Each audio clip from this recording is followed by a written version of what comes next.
Hello and welcome. Today we will be conducting a lab that teaches students that an object remaining at rest has equal and opposite forces acting upon it. The name of this lab is Throw That Football.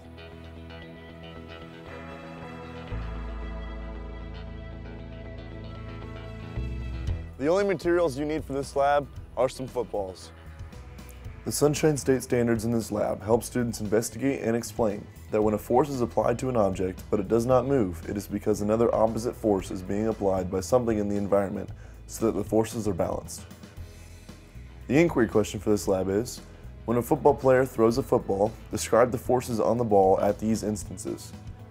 When he throws the football from his hand and his shoulder juts out, when the ball leaves his hand and spins in the air, and when it is caught by the receiver.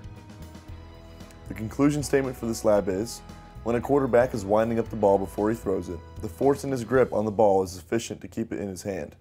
Once the ball leaves his hand, it is thrown as a projectile, usually with a parabolic trajectory. The ball is finally caught by the receiver and he stops the ball, but they receive an impact with the amount of force being carried by the football. Now on to the lab. First, give your students some footballs and ask them the inquiry question.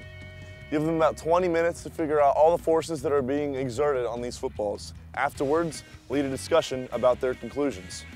You want your students to enjoy themselves having fun throwing footballs while simultaneously determining the forces that are being acted upon footballs in the air.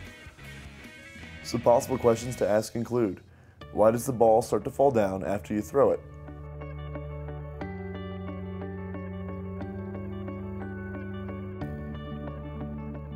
What parameters affect the ball from traveling a further distance?